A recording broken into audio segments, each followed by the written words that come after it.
This week on Wellness and Wonder, Francesca and I speak with Kevin Ellerton from Mediation Magazine, where we discuss all about accessible consciousness. Come and join the conversation.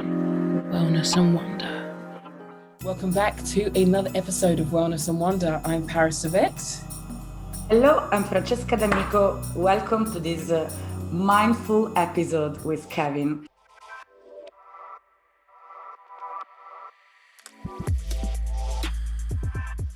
I'm going to make a little introduction, as always, before we start this amazing session.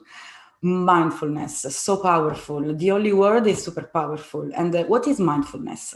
Is a moment by moment awareness of thoughts, feelings, and sensations. That's why, of course, we love it so much. Mindfulness, of course, can be tricky at first. Our minds are used to wandering, and we will often be tempted to fix a thought or a feeling, judge it as good or bad, or work hard to analyze it or change it. And sometimes this will be useful, of course, but we also need to be able to sit with our experience and be fully in the moment without being dragged away by thoughts or feeling that might do damage our personality also. In fact, we can talk about mindfulness as a positive psychology because it involves a gentle acceptance of whatever comes into our awareness in the moment. It's not so much about reaching an end of a goal, but about exploring our experience and expanding our awareness of our inner world. So things that drive us, motivate us, get in our way, trip us up, and keep us stuck too. So today with Kevin, we are going to explore various ways to learn about mindfulness practices and even the study of art of teaching mindfulness to others. Hi, Kevin. Hi, nice to meet you, Francesca. And nice to meet you, Paris. No, lovely to have you here, Kevin. So, of course, you are the owner of Mediation Magazine. So tell us all about what this amazing body of work you've created. That's obviously how we at Wellness and Wonder came across you as constant mindful meditation discussers, practitioners. So please tell us everything you're doing. Nice. Yeah, I will. Just where did you find the magazine? Did you find us online or in a store? Yeah, on Instagram. So of course I was going through, as we always do, posting quotes, meditations, speaking about each episode, and it came up on an ad on Instagram. I was like, we need to get you on Wellness and Wonder, and here you are. Nice. Yes. So I'll tell you a little bit of the story. I like stories. So I started. Okay. I'm going to go back to Thailand right now. I was sitting in a monastery, Buddhist monastery in Thailand called Wat Suan Mok, great place in southern Thailand, in like the middle of the jungle. And I was in this like long period of silent meditation.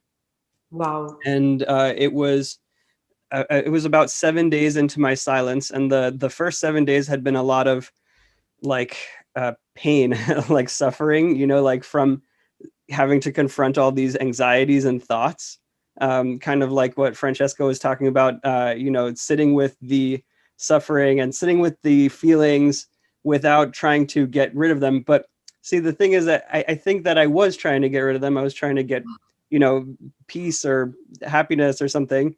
And that's where the suffering was really coming from. But on the seventh day or so, I kind of let go and I was just like, whatever, this is what's here. I'm just going to sit with it. And it kind of blew my mind. And I suddenly was in this state of bliss and I was just walking around, like feeling like walking around on clouds. I can't even, it sounds like like a metaphor or something like that, but it's not really a metaphor. I actually felt like I was walking on cloud, like my feet felt like they were above the ground. It was very strange for a couple of days. And like, I would just be so happy and present that I would spend hours just sitting on the ground watching like ants go by. Like it was a very powerful moment for me. And those few days kind of reshaped the way that I thought about what I wanted to do in the world. And I realized that if I just had this bliss inside of me, it was kind of like empty because it was just, it was just in me. And like everybody, there's still a lot of people out there that are suffering, and it was kind of like limited if it was just in me. So it sort of hit me on maybe the 8th or 9th day of that silence that I was really, my mission in life should be to help bring meditation to the rest of the world as much as possible. So being in touch with nature brought you there. Yeah, being in touch with nature partly, and then just being in that meditation in nature. Yeah. Yeah, and the nature was part of it, but I think that the meditation really was the core of it, which is really, meditation brings you into touch with nature because it brings you into touch with the present moment, and that's where all of this nature exists, you know? So totally, Kevin. But can I ask you something? Because you said something so special. It's an amazing experience, and so it is about also sensations, like we said, of course. Because people sometimes think about meditation in a very mental way, so they just disconnect the mind and they think they're meditating. So, what would you say is, the best practice to really fulfill, to really fully experience meditation through sensations, not only mentally? Wow, that's a great question. So pretty much all meditations to me, well, okay, not all meditations, but most meditations to me that are like the real, like, old meditations, ancient meditations that are like grounded in like thousands of years of tradition, I think are mostly ones that put you in your body's sensations and experiencing the sensations of everything. So that place that I was, it was in Thailand. It was called Wat Suan Mok. It was from the Theravada Buddhist tradition. And basically they teach you this meditation called Anapanasati, which means mindfulness of breathing. So when you're watching the breathing going in and out, you're mindful of the sensations on your nose and your like chest and all that. And it's very focused on the sensations in the breathing. But there are others like Vipassana meditation, which is, I don't know if you guys know Vipassana, but Vipassana, they have centers all over the world that they have for free, that you could go for free for a 10-day retreat. And that's really all about experiencing all the sensations in your body. And that one is really awesome. And then mindfulness in general, like, so there's like, mindfulness is a different kind of meditation necessarily. Mindfulness is used in all these different types of meditation. Like Vipassana, you're mindful of all the sensations in your body. Anapanasati, you're mindful of the sensations in your nose. But mindfulness as like just pure mindfulness is kind of like you're just in the moment and you're experiencing what you're experiencing without necessarily being focused on one particular aspect. But that type of mindfulness, if you're experiencing everything that you're experiencing, you're also experiencing your whole body, you're experiencing all your senses. So that's a really good one to connect with the senses. And just lastly, I really like Wim Hof and like pranayama meditation. I don't know if you know Wim Hof. We interviewed him for one of our covers. Right. Wow, this is your amazing magazine. Yeah, that was going to be my next question. Let's talk about who you've interviewed. Obviously, you've interviewed the greats, our spiritual leaders for today. So tell us about Wim Hof. Tell us what we would expect in that episode and or edition, and all the others. Please let us know. Yes, I'm going to do that. But also, I just wanted to mention, since I was mentioning Wim Hof, I would, at some point during this conversation, I would love to do with both of you like a breathwork meditation, because I like to do that in my own, like we have like a podcast on Spotify and stuff like that. I like to do that with guests because it changes the energy of the conversation. You know what I mean? And it takes it into like this very like, I don't know, it's kind of, it like sort of trips you out and puts you in this very like body. Thank you, amazing, Kevin. So we can be your guest tonight too. Yeah. You are the wellness and wonder today. Best, Kevin, let's do it. We can all do it together. That's what I like about that meditation also, is that it's not like one person guiding. It's like once everybody knows what to do, it's like each person is doing it. You know what I mean? So we'll all do it together. But so I'll tell you a little bit about like the magazine, as Paris was asking. Wim Hof was one of my favorite interviews. They call him the Iceman, like he climbed Everest in his shorts. He was actually recently featured in the Wall Street Journal. I don't know if you guys saw that, but that was like a big thing because Wall Street Journal doesn't usually feature like weird meditation people. Right. But he basically climbed Everest in his shorts. he sits on icebergs, like basically like naked. He just like he swims under ice water, and he also ran a marathon in the Namib Desert without water. So like it's not just cold. He does all these crazy, very intense things, and he does it using a pranayama meditation, where it's just like hyperventilating and basically like charging your body up with oxygen and doing like we'll do that. We'll do that practice in a few minutes. And I think that will be really nice. Amazing, Kevin. So I heard of this breathing technique, which is magical. I've been doing it in the last year. And thanks to that, I'm able to have a cold shower, not normal cold. I mean, super cold in the morning before exercising. And thanks to this breathing work, which of course, I don't think I do it properly all the time. So it's very difficult, but it is helping me a lot to control my emotions and to control my body temperature too. That's awesome. That's awesome. Yeah. Let me tell you, just in terms of when people say like, if I do it properly, I think that a lot of people, and I actually don't think you have this misconception. I could tell from what you were saying before, but I think that a lot of people have this conception that like you have to do it a certain way. And I think that one of the things that allows me to really, I don't know, enjoy and experience a lot of different types of meditation, and also to teach meditation and to make a meditation magazine is the idea of experimentation. So like and adjusting things. So like you can, if you think that you need to do it a certain way, and like it needs to be exactly 3-second inhale, exactly 6-second whatever, something like that, then it will put you in a place of like, am I doing this right? And then it takes you out of it a little bit. But what I like to do is like experiment with things. So as an example, Wim Hof's breathing technique, you know, maybe he'll do very short, deep inhales, long, deep inhales, and then very quick, small exhales. But like for me, I'll like adjust it. So for example, I like to actually have more even pacing between the inhales and the exhales. So it's like a slightly different form of pranayama breathwork. But I just found that through many different experimentations and experimenting with different like lengths of inhale and exhale and things like that. And I think each person can find what works best for them. You know what I mean? Amazing, Kevin. Thank you for saying that. Actually, I never heard of any teacher saying this, and I think it's super important. Yeah, thank you. Yeah, I think it's also really helpful for people because like, I don't know, I think if you think that you have to get it as like right, then it leads to this type of perfectionism, and I don't think that really helps with the meditations. But anyways, Paris, I want to get back to some of the other things that people that we interviewed. So Deepak Chopra was an interesting one. I had personally not really resonated with his work until I actually it sort of came to us to interview him. I was working with someone who knew his people, and like it just sort of came together. And he's a really interesting person because when I was younger, when I would see his videos, I would think like, oh, he's just like kind of like the commercial guru or whatever, you know what I mean, like the TV guru.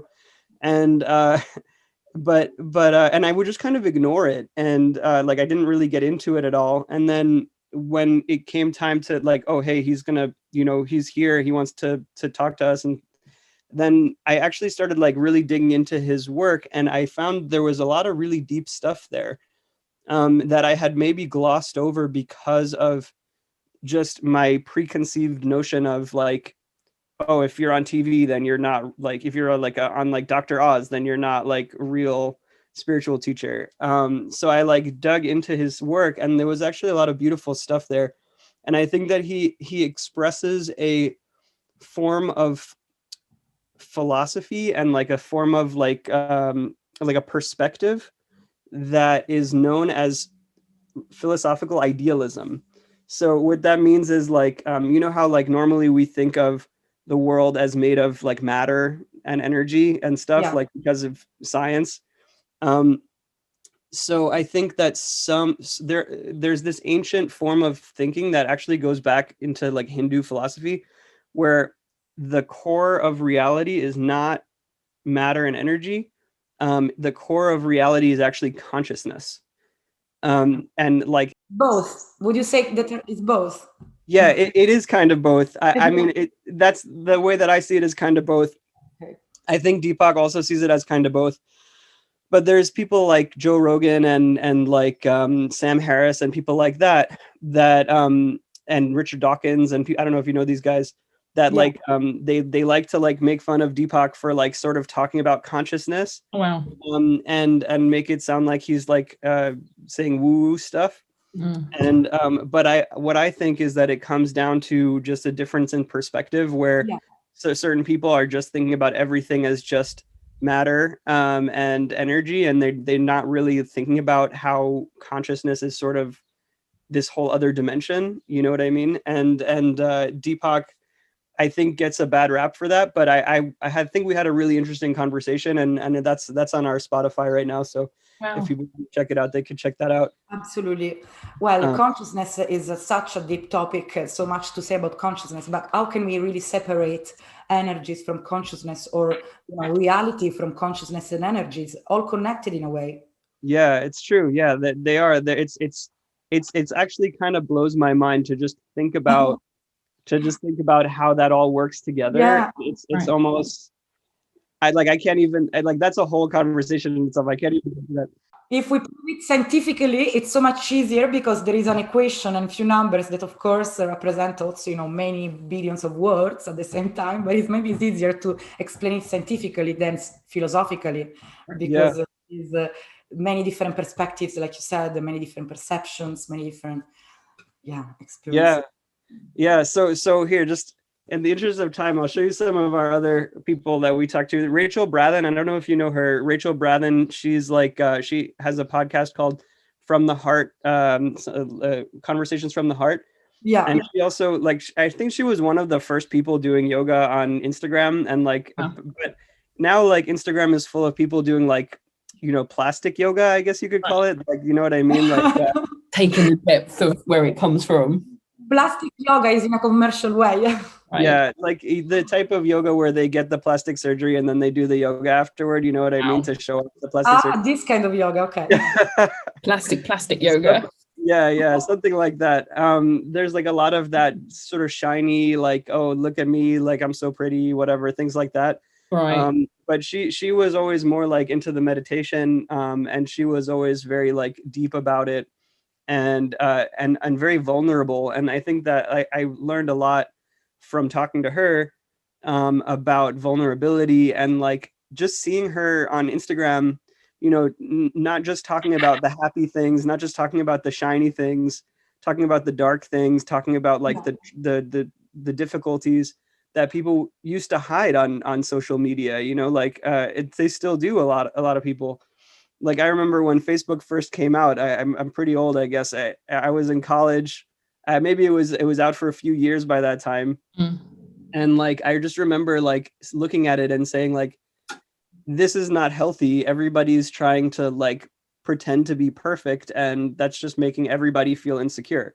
Yeah. And like, I felt that at the time. I was too young to like articulate it, but she kind of broke that. I don't know if she's the only one. There's definitely a lot of people that pushed like those boundaries and like pushed toward vulnerability and like showing your imperfections and your struggles and stuff like that. But that was something that I really learned from her. I think that she's like amazing for that. And regarding before we change your beautiful magazine, Kevin, regarding vulnerability, it's incredible how vulnerability is important, and it's not only our strength, it's also part of who we truly are, mostly during our in moments of intimacy. So people that are vulnerable, they find themselves well even in intimate moment where they wouldn't find comfortable. So for example, meditating can also make us vulnerable. Sometimes we cry when we meditate just because we let it go, and these moments of vulnerability are moments of strength because we let it out and we become stronger than before. Yes, exactly. I that's something that I encourage in the breathwork meditations. In a lot of different types of meditation can have you cry and like express emotions and let go of emotions. Yeah. But for me, like the breathwork, it like literally if there's anything going on in my life that's like worthy of crying, like, or anything that like is in my consciousness at all that's worthy of crying, the breath work will bring it out in like 5 minutes, like just bawling, full of So tears. do you agree with, through these practices, we can actually learn how to be vulnerable and accept our vulnerability? Yes, for sure, of course. Yeah, I think it's good to learn that through the practice, and also like to see other people do it, and to like think, like to actually have a like an intellectual understanding of it too is good too, because if you do the practice, like as an example, let's say you're doing the breathwork practice and you feel the emotions coming up, and like you could start crying, but but if you don't have that understanding that vulnerability is like good, and it's like a strength, and it's like a powerful thing, if you don't have that understanding, then you will probably suppress the emotions, you know what I mean? So it's good to be able to approach it from multiple angles. Yes. Yeah, but once you've got that intellectual understanding, once you understand that that's a good thing, which is not that hard to understand, then you can push forward like with the practices, and then it becomes like the practice is your everyday vulnerability. You know what I mean? And it's not just in the meditations, but also in like social media and in life when you're talking to people. You know, like I try to be vulnerable, and I hope that you ask me questions about the baby, because there's definitely difficulties there, and like struggles. You know, so, and I love to be able to talk about those things, because one, it's like therapy, you know, like it's nice to talk about the things so that it gets it off my chest. But also I think that it's good for people to like, for people who are watching this or listening to this, to realize that like everybody has struggles, like you're not alone in that, and that it's good to talk about it, and it's like don't bottle it up, don't hold it in. It's living in your truth, isn't it? Yeah. In fact, Kevin, mindfulness plays an important role in both the greater field of psychology and positive psychology specifically. How would you say that this is related to psychology? So people that have mental problems, to feel good, for a good emotional well-being, they should start these practices instead of going maybe to people where they feel judged. Yeah. I mean, I agree with that. I had written a long time ago some articles about like how Eastern practices were better than Western psychology. This was like a while ago. This was maybe like 15 years ago. Okay. So I when I first started, I never finished my story about like how I started Meditation Magazine, but I'll just quickly finish that and then address your question. So so I had been in that monastery. I realized I needed to bring meditation to the world. Like a couple of weeks later, I was riding a motorcycle like around that area, and I was hit by a pickup truck, and I broke my neck, and I ended up like, I almost got paralyzed. I had to relearn to walk.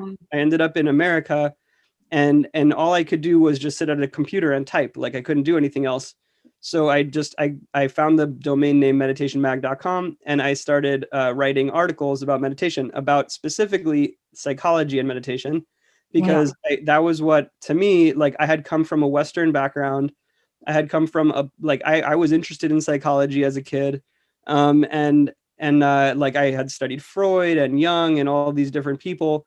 And then when I went to Thailand, like my mind was blown. Like it was totally like, wow, like I thought this is better than Western psychology. This is like Western psychology is like some like little thing that just developed over the past couple hundred years, and these guys in like the Eastern world have been practicing like psychological practices for thousands of years. Like our thing in the West is like just like this thing that's not even evolved yet.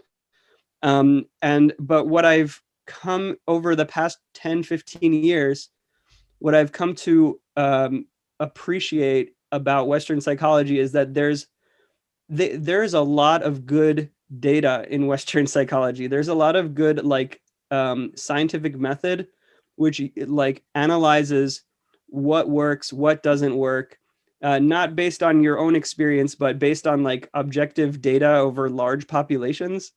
And like I think that there's a lot of good in Western psychology too.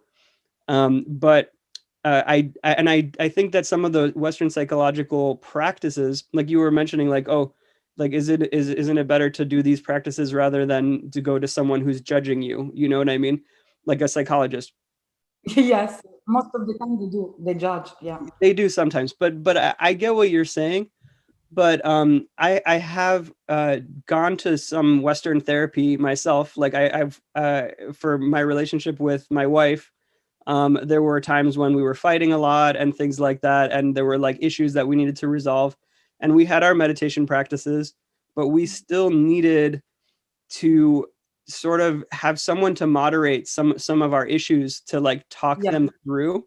Yeah. And when we did that, it was like an online thing, it was like doing it like this.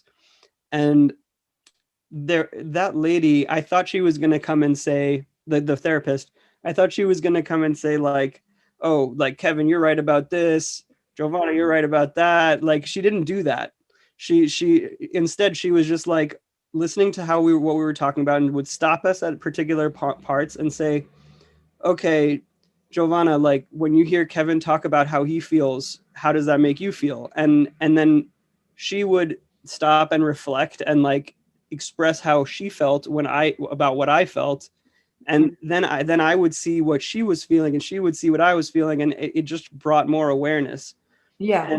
And I thought that was very powerful, and it helped us a lot.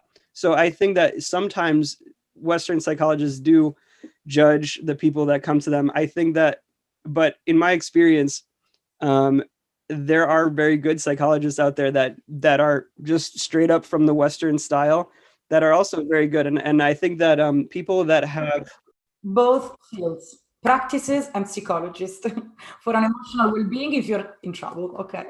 yeah, exactly. I think that if for people that have struggles with anxiety, like I have for many years struggled with anxiety and depression and things like that. And thankfully, it's been actually a lot less recently for some reason. I don't know, probably because of the meditations and therapies and things like that. But it can really help to do both. I think the meditation, and what I recommend to people when people tell me, oh, I have anxiety, what should I do? I have depression, what should I do? I always generally recommend meditation and exercise. I think that those are really helpful together. That those two things together, like, it gets your body in shape, it gets your mind like stable and strong. And if that doesn't work, well, it should work. I mean, it should work for most people. But if that's not enough, then to see some like a psychologist or like a Western psychologist, you could also go and see like a monk and stay in a monastery, which helps. But like in the Western world, that's not as accessible.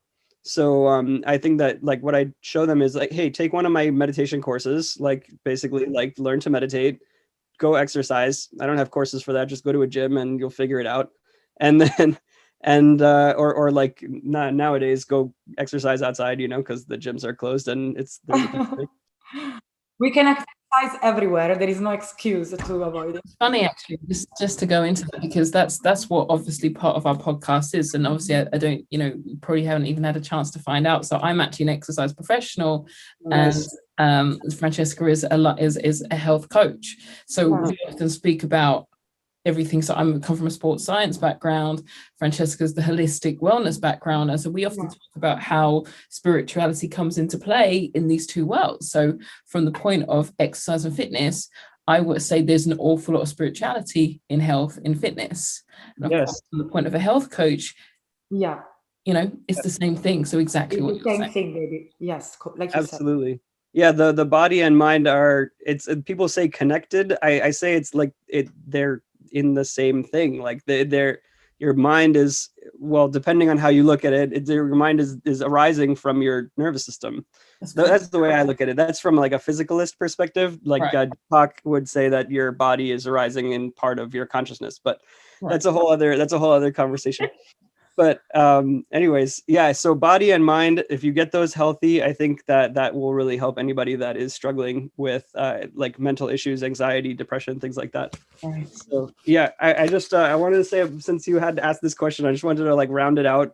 These are the other two covers. There are a lot of other people that are interviewed inside, but like Trevor Hall is pretty awesome. He's like a musician. He plays the guitar, like the one that you got behind you on that acoustic one. Music is part of mindfulness for sure. We need sounds, healing sounds to feel good. Yeah, exactly. He's actually my wife's favorite musician, and it was really nice to be That's able why to. you interviewed him. Yeah, exactly. Yeah, that was one of our first that I interviewed, just because like I wanted to create that experience. But he also is like a very awesome like spiritual communicator himself. He's communicates through music, Wow. Yeah. And We all communicate through music. Yeah. Yeah, this was our last of our like one of my favorite interviews was Sadhguru. I don't know if you know Sadhguru. Wow, he looks so powerful, this man. Yeah, so you guys He's don't a know him? guru. Yes, he's a guru. The guru issue. Oh wow. Yeah, exactly. So Sadhguru, he's really cool. I mean, he basically is like an Indian guru. Yeah. With like millions of followers in India. Like he's like one of the biggest like Indian gurus that's alive today. And he and there's others, but he's one of the biggest ones. So he recently during the pandemic, like things were pretty much shut down in a lot of the places that he was in India. And he thought, hey, let me take this opportunity to go ride a motorcycle around the United States. So he went and he got a motorcycle, and he flew to the United States. He got a motorcycle. Here, wait. And then let me open this here. He rode like almost 10,000 miles, miles all around the United States. I'm trying to find like a big Kevin, is him the guru also that is using this breathing technique to find this strength, inner strength, or no? Oh yeah, inner engineering, he calls it. He calls it inner engineering. Yeah, he's teaching a meditation. I think it's like mostly like an Indian style meditation, but he's a really cool guy. So cool guy. It's the best, the coolest. Yeah. He's a very cool guru. He's the coolest guru in the world. We have to do a retreat together, and we have to meet this kind of guy. Yeah. Well, we always say we're going to take Wellness and Wander on the road at some point. Yes, That's definitely, yeah. Yes, can you guys ride a motorbike? Yeah.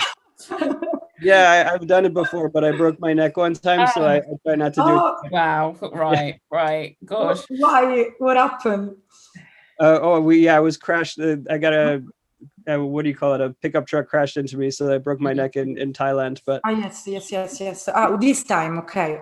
Yeah, but it's okay now. I get sometimes headaches, but overall I'm all completely healed from that, thankfully. I have like some scars on my hand and whatever, but it's fine. Kevin, now that we were talking about retreats actually, and with Paris, of course, we're going to talk more about them in the future, but mindfulness can be practiced, of course, individually or as a part of a group during a retreat. So what would you say is the best? It depends, of course, on what you want to experience, but which one between the both would you say is the most effective in terms of experience and result?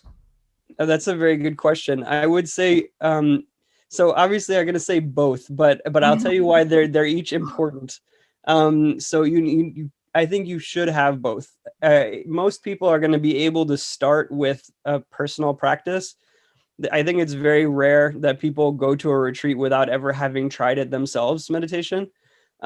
Because that's like a big commitment to do if you aren't already passionate about it or you aren't already experimenting with it. So I think most people need to start with the personal practice, which is very easy to access. You could find a million videos on YouTube. You can find courses like my courses at kevinellerton.com. You could find all these different courses. You could find all these different videos. You could find in Mediation Magazine, we have tutorials for meditation that take people who are just beginners to be able to show them how to meditate in a deep way. And there's so that would be the easiest place to start. You sit down, you meditate, maybe you feel like you're doing it wrong. Don't worry if you feel like you're doing it wrong. Like just keep trying, keep practicing. The real, I don't want to call it a goal, but it's like the point is just to be experiencing this moment of being alive, like experience this moment. And if you're experiencing this moment, then you're doing it okay. You're okay. Amazing. Thank you, Kevin, for saying that. Basically, like once you've started practicing it yourself and you can see, a little bit about what meditation is and like how it works and how it feels, it's likely that you're going to see that there's a lot more depth that you can go into. And when you start to see that's probably a good time to schedule a retreat, because when you go to these retreats, you can get way deeper. You can get much deeper. When there's a lot of people around, it kind of gives you that social pressure to go deeper. And it also is good to be able to communicate with other people that are going through a similar process. So it's, in Buddhism, there's three important things that you need, that they call them the I think it's the three jewels. I don't know. They have a lot of different things. Yeah, but, the three jewels. Yeah. One of them is like, it's called Buddha, Dharma, and Sangha. Buddha means basically like meditation or like awakened consciousness. Dharma means like essentially understanding the nature of reality. It's sort of like philosophy a little bit, but like just like insight. And then but I heard, Kevin, that Dharma means also your purpose, your goal. Not, we don't like it to call it goal, but it's like the system you create for your life. It's like the system more than the goal. Yeah, the Dharma. There's a lot of different ways to interpret all of these words, but Dharma, I think the direct translation means nature. So like when you call it, when you think about Dharma, it could be in like understanding reality. It could be in understanding yourself. Yes. And you're understanding your purpose, all these things, basically understanding. And then the third one is Sangha. Sangha means community, which is basically like spiritual community, people that you can talk to about what you're going through. Like not just some random people on the street. I mean, random people on the street are nice too. If you talk to them, they're usually nice, but they won't necessarily know exactly what you're going through in your meditation path. And if you talk to people in a retreat, after the retreat, usually you've been going through a lot and you've been going through these things and you think you're doing something wrong, or there's something weird with you and you feel alone. But then when you talk to all the people after the retreat, you see everybody kind of went through the same thing. And you realize that this is just part of human nature, all these things that you're experiencing, and you don't feel like it's just you anymore. Right. So yeah, that's why I would say both. Okay.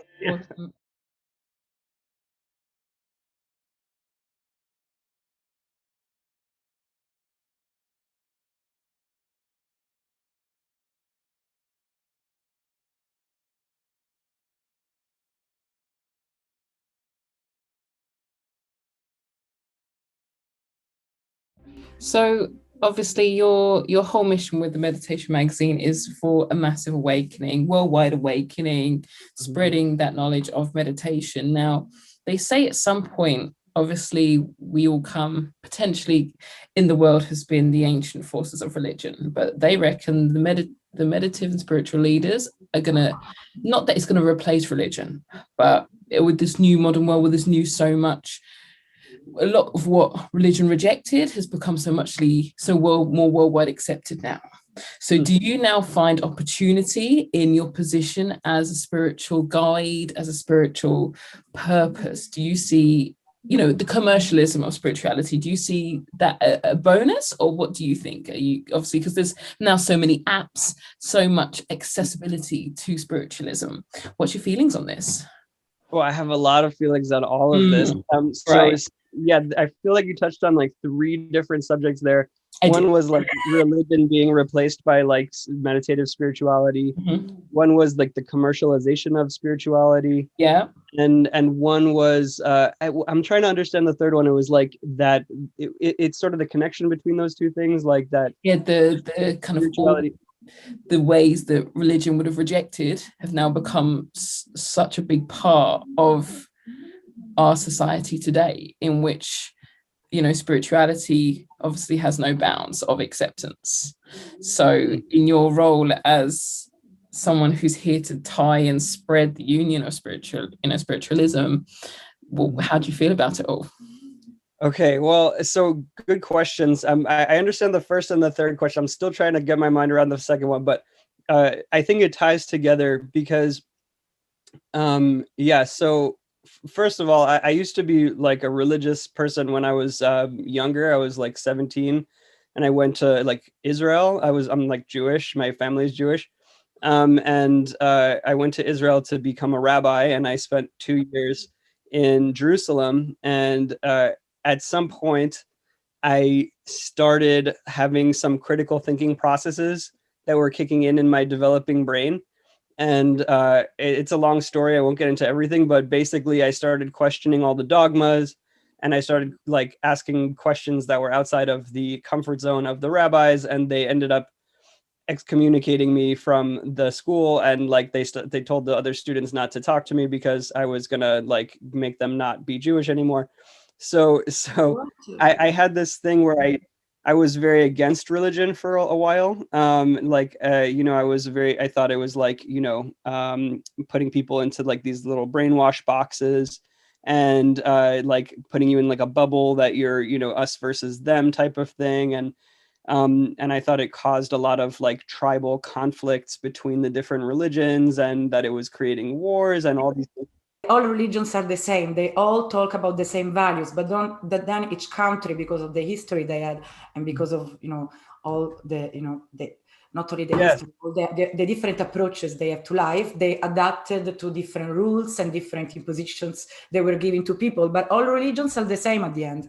Yes, exactly. So I mean, over time, from at the beginning, I at that time, because of that experience I had become very anti-religious, but over time I started realizing, what you're saying is that the religions all sort of started with this core of spirituality, you know what I mean, and that they all started with this like recognition of the oneness of the universe and existence, and they wouldn't have grown if it wasn't for that. Like the big religions are big because of that spark of truth, that beauty of existence.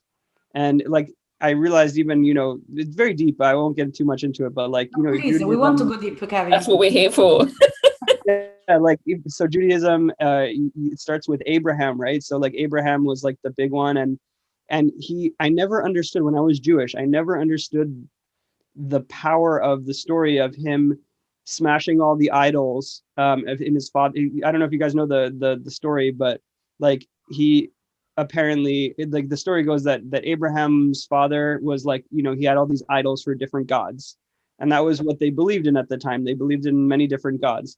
And then Abraham came and he smashed all the idols, and he was like, no, there's only one God.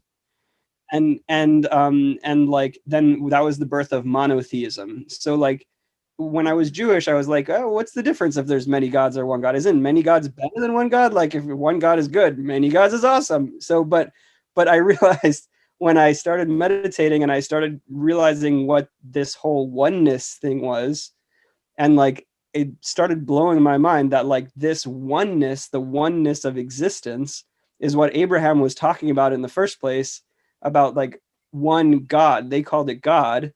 We call it maybe the oneness. Amazing. You know what I mean?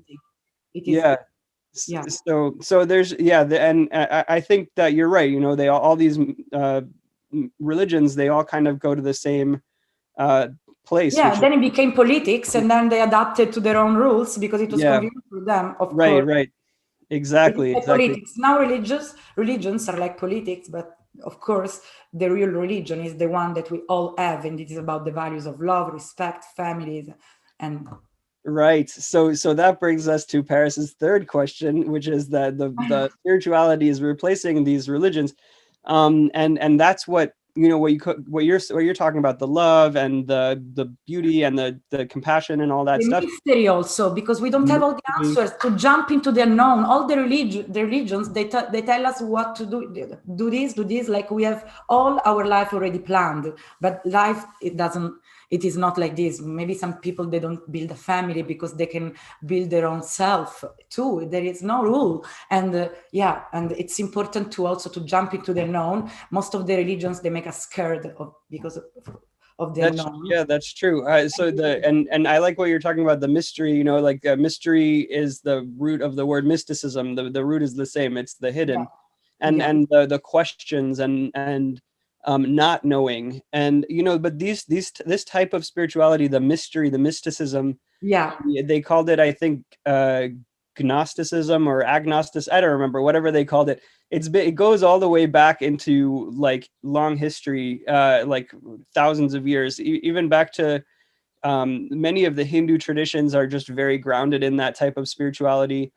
And like, yes, there's all these systems that have developed of religion that have branched off of it, that have, I don't want to call it corrupted it, but it's more like they've just made all these intricate systems of rules around the spirituality that, and those start to take precedence, you know, like those start to become the important things. Like when I was Jewish and like I was in the rabbi school, we didn't think about spirituality at all. Like all we talked about was the rules, the law, like the laws that we had to follow.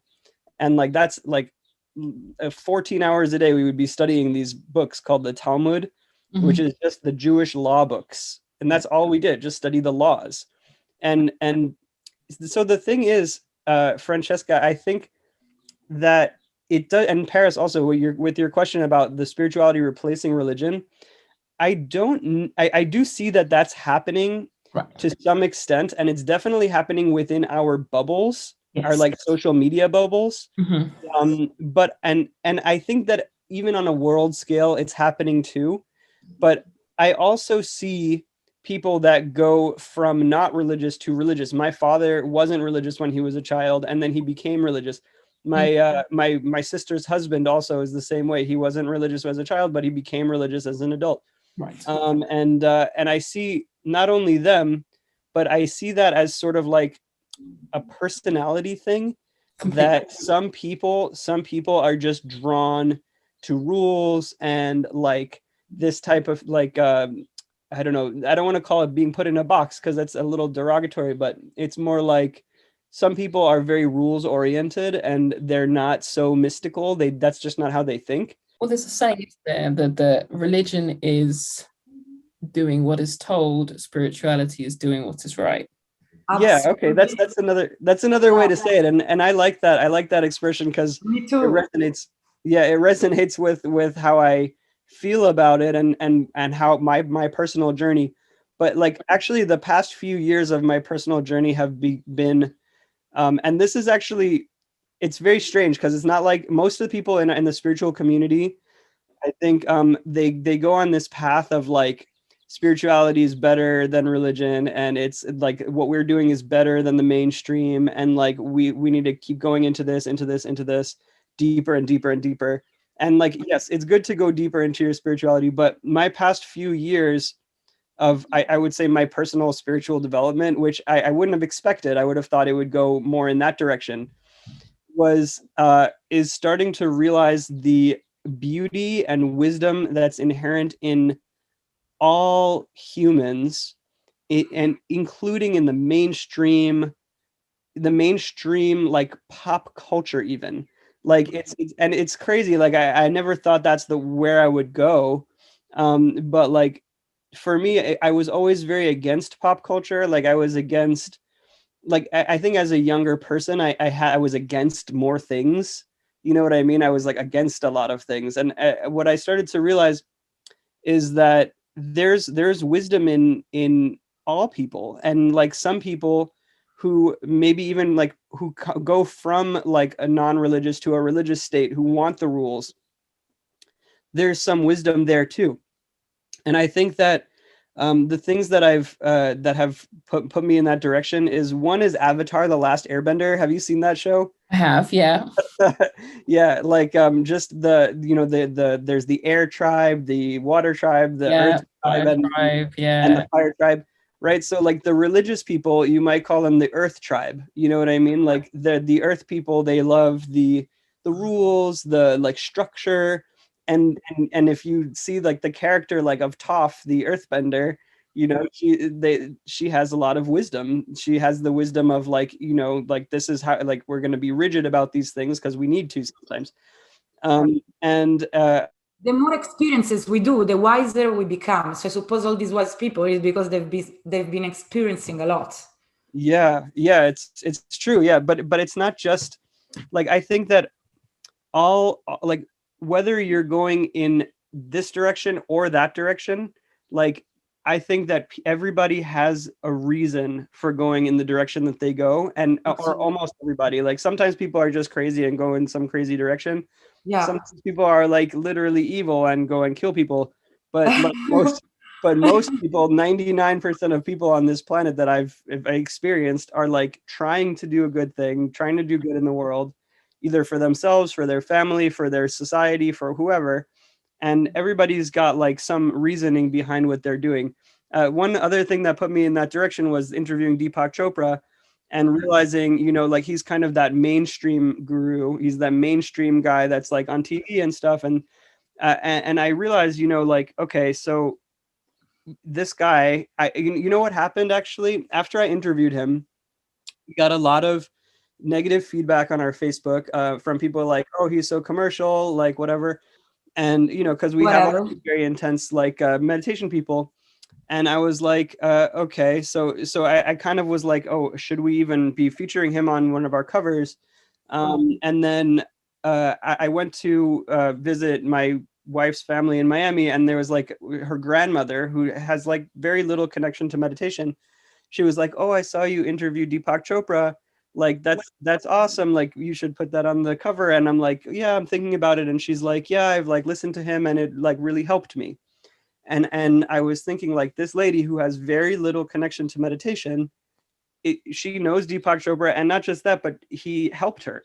Like, and I was thinking like, she doesn't know who Sadhguru is. She doesn't know who Wim Hof is. And they haven't impacted her, but he did.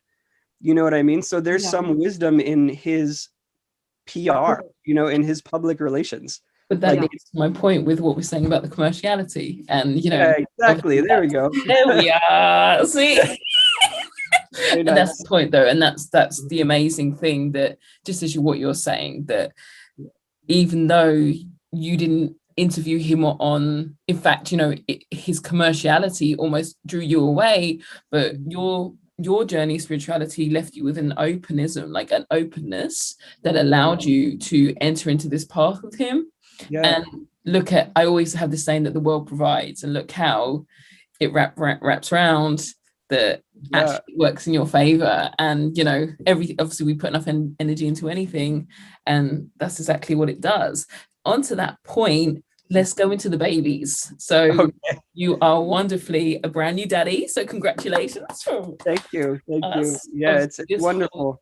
This whole podcast was timed around the magic arrival. So because now we're going to base this obviously very well in the conversation as well, because on what we are saying of religion and spirituality, there is now more than ever going to be generations of babies raised with more spirituality than we have, you know, because they actually over here in the UK, they're teaching it in schools. So they're being it's actually curriculum here to be for them to meditate, for them to be aware of their self. So my son is 8 and he meditates. They do it in class. They have an app that they get sent home. It's called the Class Dojo. They do yoga. And so of course, being a new daddy now, how do you feel about with this concept? Obviously now this is your responsibility to bring a whole new powerful force into this world through life and spiritualism. How are you feeling? And also spirituality, Kevin, is about youth. So we become spiritual when we get in touch with our inner child, and we get in touch with, we feel the youth within us. So you are going to discover maybe even more of the spiritual world through them. Oh yeah, I already am, definitely. I every time I look into her eyes, I realize that I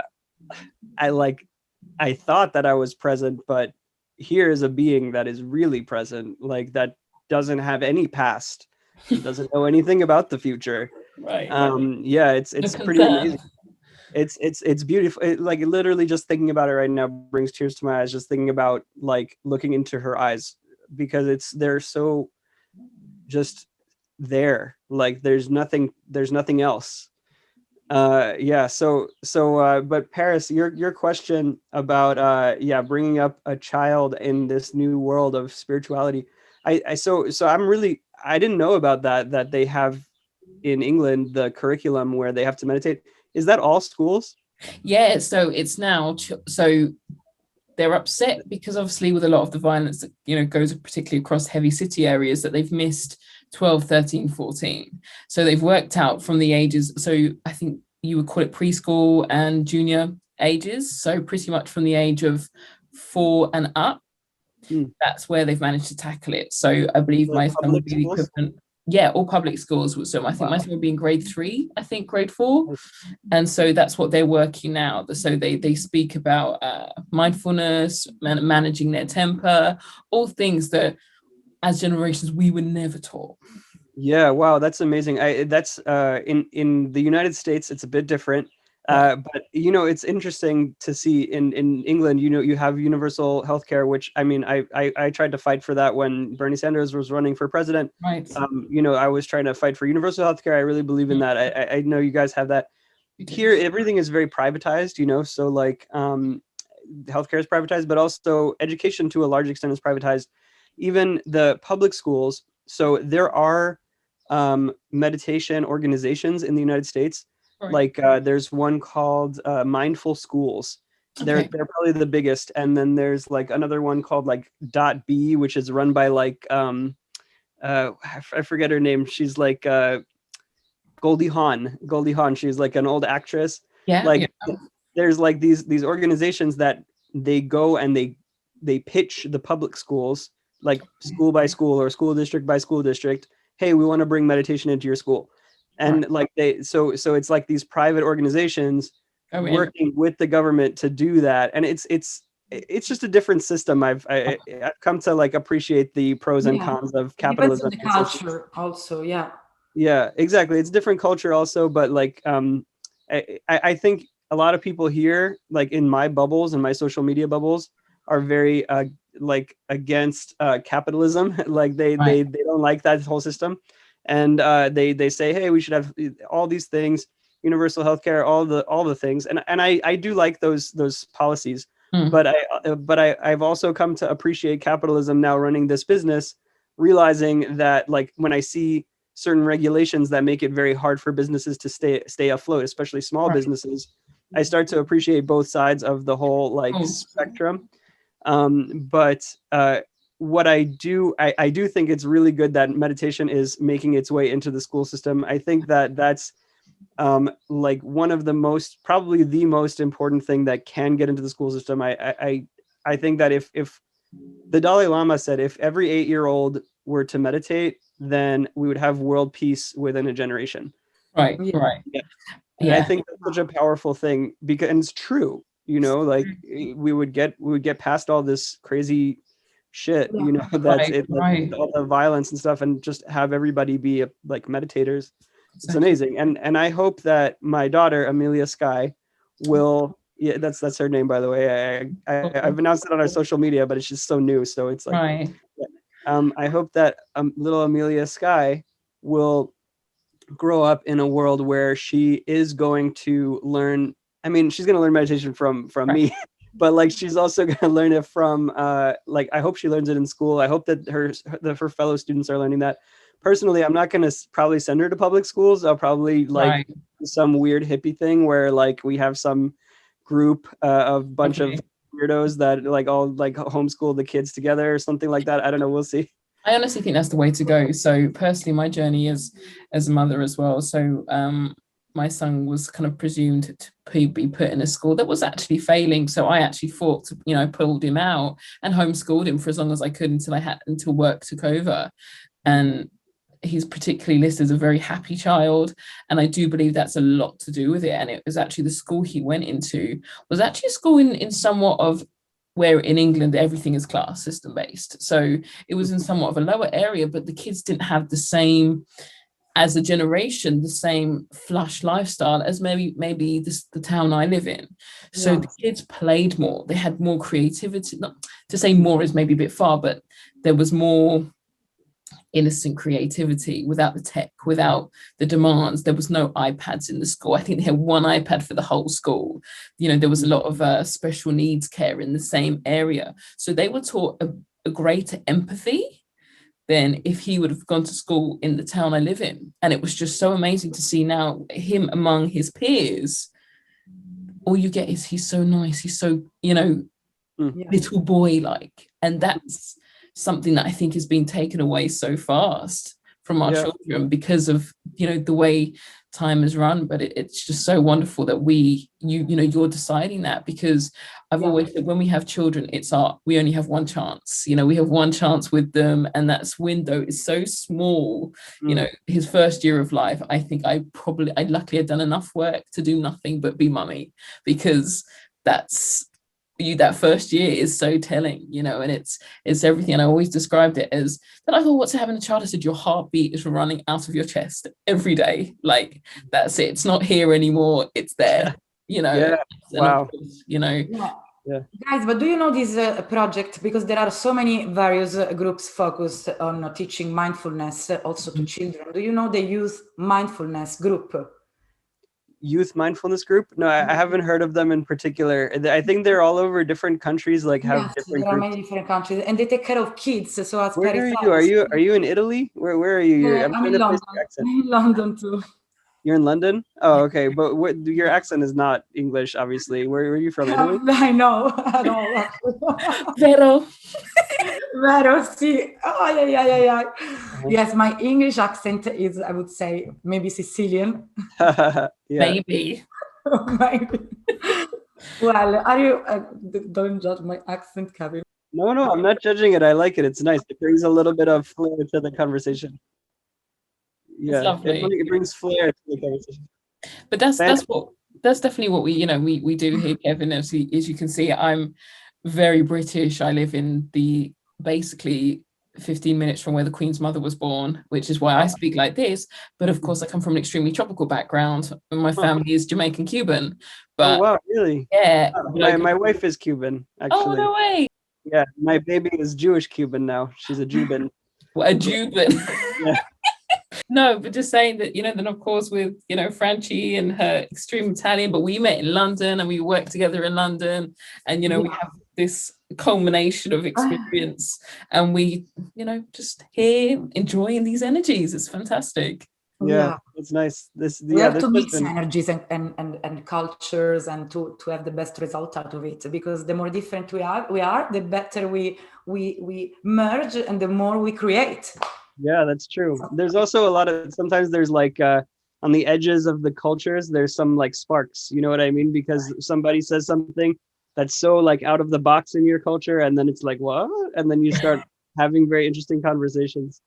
It's beautiful. Yeah. Amazing. Yes. Shall we do the breathing technique? Yes. Trial. Spark a little bit more energy, just to spark a little bit more energy on the way out of this conversation here. Yes. Okay. Yes.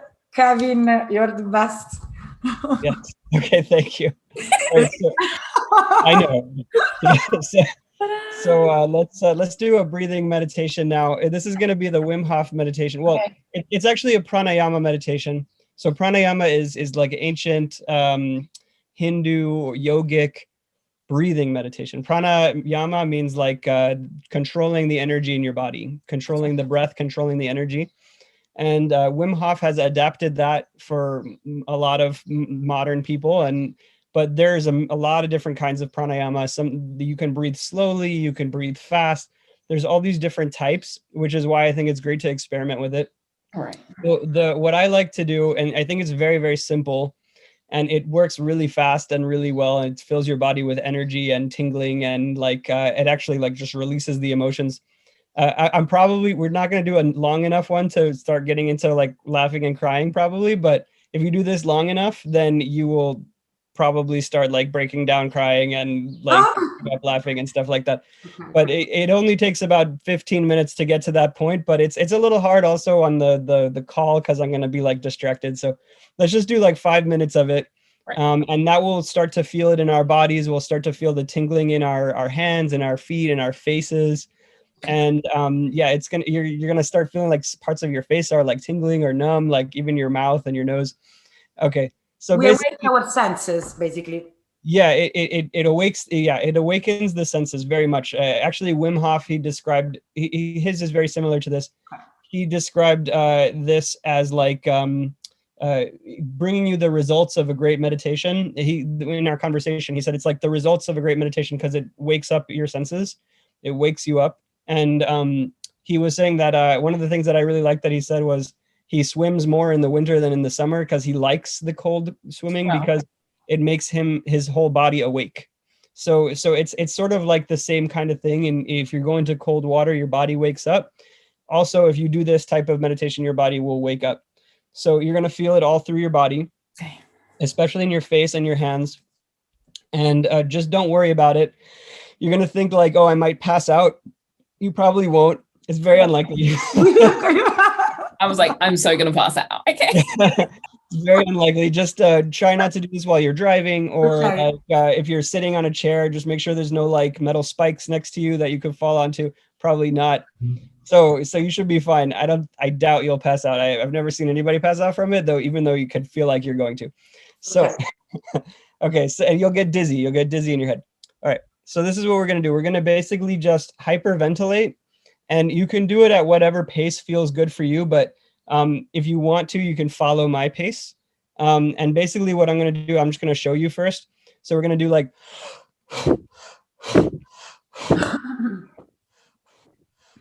like that. So like these really just deep, deep, deep breaths, and as deep as you can into your belly, and these very forceful exhales. So yeah, exactly like what you're doing, Francesca. Very as deep as you can, and as hard as you can, and as fast as you can. Well, not as fast as you can, but fast. Okay. So you could do like that's a bit too much. Like that that might actually make you pass out. I don't know. But if you do it like this pace,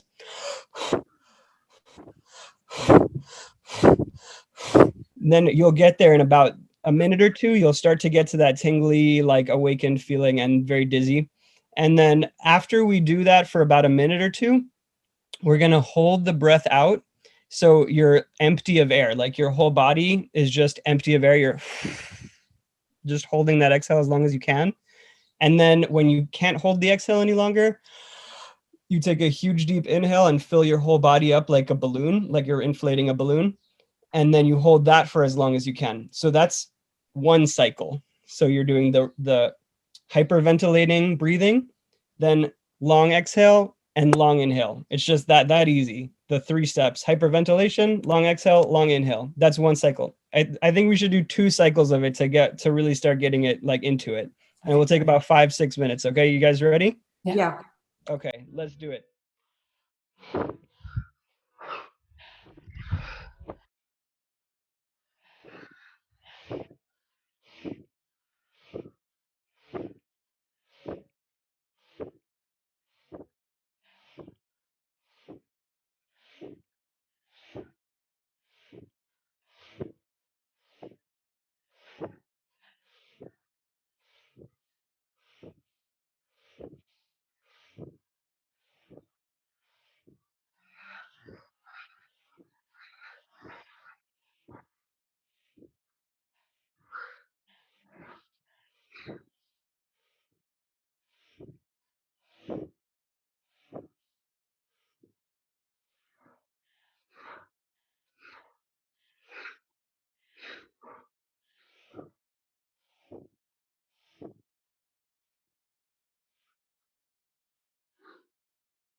Now hold the exhale out as long as you can.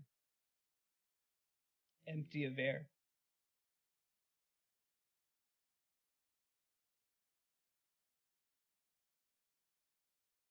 Feel your whole body. Notice if there's tingling. When you can't hold it. At your own pace, when you can't hold it any longer, take a huge deep inhale, filling your whole body with air. And continuing to sit with the sensations in your body. Feeling how the body feels different when it's full of air versus when it's empty of air.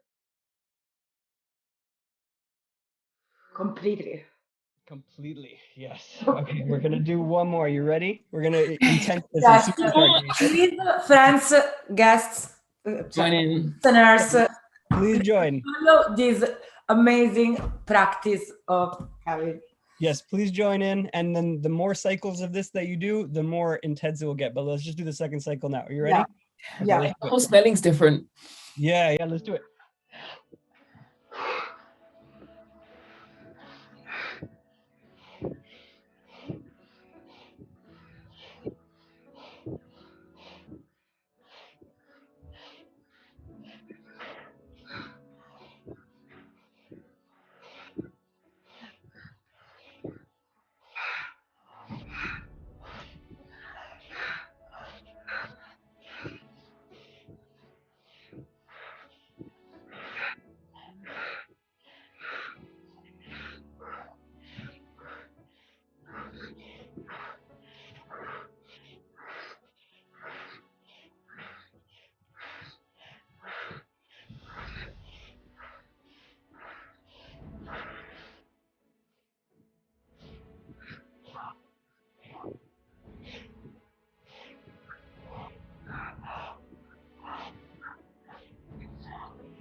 Now hold your breath out as long as you can. Body empty of air. Feeling the body empty of air. Notice if there's tingling or if there's dizziness. Enjoy it all. Your body is awake, full of oxygen. When you can't hold the exhale any longer, fill your entire body with air like a balloon and hold it as long as you feel like you can. Imagining you're underwater, just holding your breath as long as you can and feeling what your body feels like in this state.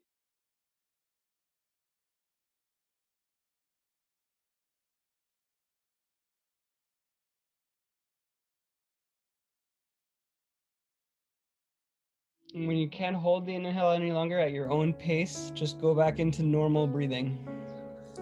You know, I had to jump out early. The way that made me feel in my body, it's insane. Yeah, it's crazy, right? I thought the breathing technique is magical. Tingling. Yeah. So Paris, what I learned this technique from a teacher in Bali named Punu Wasu, and he's like a real. He's been doing this for a long time, and he was saying that they have a saying in India about this technique that when you feel like you can't go any farther, keep going, and when you feel when the tiger opens its mouth, jump in. That's Okay. that's the say. So it's actually very, very common that people feel so overwhelmed by it that I couldn't. I had to stop. I was like, I went in.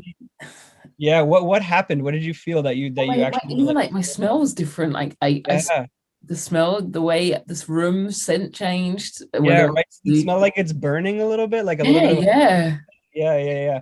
So you're probably bringing a lot of air through your nose very fast. That can create that burning scent. It's like almost like your nose is on fire. Yeah. So what I recommend if that happens is use your mouth more. Okay. So like a lot of the Indian teachers, they say do it through your nose all the time. And like a lot of people, I think it's not bad to have that burning sensation. But like for me, like I get much faster to that point of like very intense, like tingling and supercharged when I use both my nose and my mouth. Wow. Like both at the same time, and it prevents that nose thing from happening.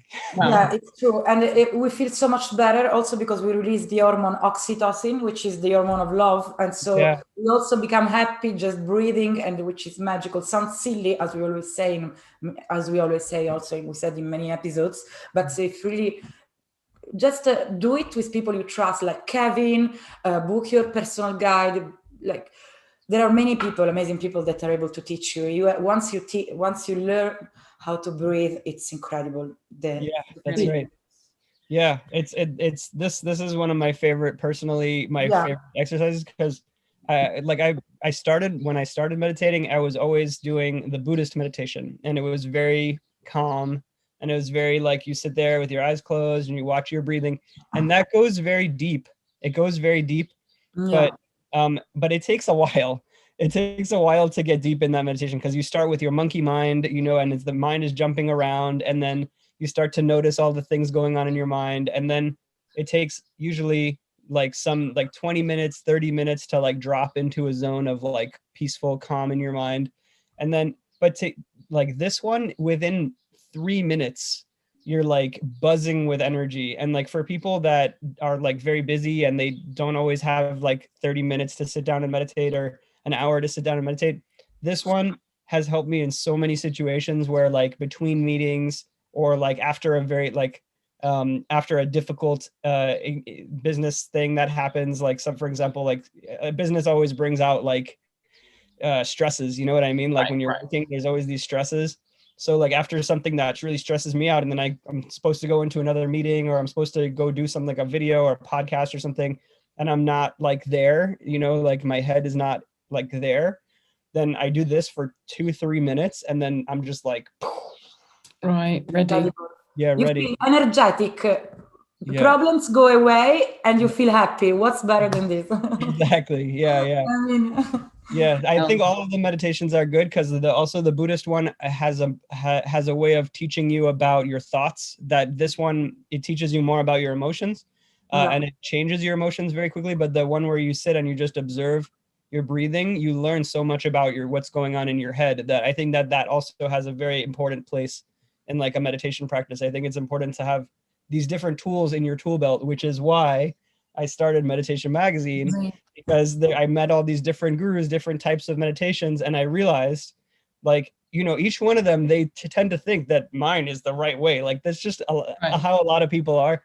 And it's fine. It's across all cultures. I've seen that. My way is the right way. But what I've noticed is that all these different meditations, they have different effects and they have different benefits, and they're like, I see them as like tools that I put in my tool belt, like, and I use them when I need them. Yeah. So would you, with Paris, we always say, do the closing statements. So yeah, we'd love to know. I was, funny enough, I was going to do it differently actually, but yes, we do our closing statements. So is there any, obviously we would love everyone, please urge you to go subscribe to Meditation Magazine. It's really important you do, as you know, with our message of wellness and wonder, we try to normalize the spiritual journey as much as possible, because as Kevin probably feels, I would imagine that this is all about something we all need to do, and it's not turning into a great deep science. That's why we try and normalize this process as much as possible. So when I personally came across Kevin's work, I said, this is obviously what we all need. So thank you so much, Kevin. Obviously, we'd love to speak to you again, work with you further. But Kevin, would you like to say the last statement about tools, for example? Which is a tool that you invented, for example? Favorite tool? Yes, like a tool that you created yourself. Something. Well, that's a good question. I think all of these tools are like things that have been practiced for thousands of years. So it's hard to invent anything at this point. I think if there's anything that I can bring to the conversation that hasn't already been said a million times since 5,000 years ago, I think it's maybe acceptance, and greater acceptance of all the different types, not just of meditations, but also of different people, different cultures. And people talk about this, acceptance and diversity. But I see even those people, they are like not accepting of non-acceptance. You know what I mean? Like there's like this, I don't know, maybe like a radical kind of acceptance where you realize that, like, first of all, there's no one right way to meditate. There's a lot of different kinds of meditation, and you can even make your own as you go. Like there's all these different types of cultures and different types of people, and they're all beautiful, and like, just let's appreciate them. I don't know. That's if I could bring one thing to the conversation, I'd like it to be that. Amazing. Thank you. Your statement, baby, Paris. My statement would be, I definitely think, similar to what Kevin's saying, and even I posted it on Instagram today, actually, talking about we accept you however you are, whatever you are, wherever you are, because with that you accept yourself. And I think that's so important, that whether it's trauma, stress, anxiety, whatever we go through in this life, know that there is another side to it. And in finding yourself, you can find a way out into everything, nothingness, and helping to others. So yes, I think definitely accept everything you are to find everything you can be. And you, baby, what do you think? Amazing. Well, of course, I'm going to go through sensations. I would say that let's notice our body sensations through mindfulness. Let's move our attentions gently through our body and notice every sensation that are there, because there is a world of wisdom behind our sensations. So if we can feel our aliveness, why not? And why not feeling also our emotions through mindfulness? We notice our emotions that come to us. Perhaps they grow from attending to a sensation or a thought.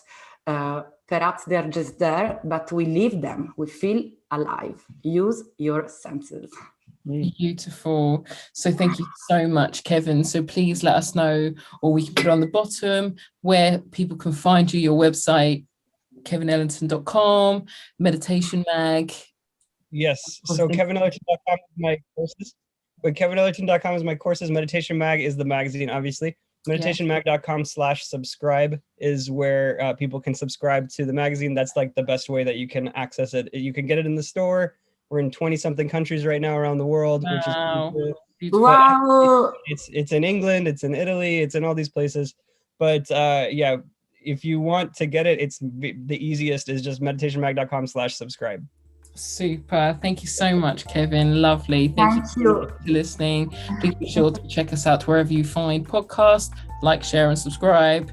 And we will see you in the world of wellness and wonder. And of course, Meditation Magazine. Thank you. Bye, everyone.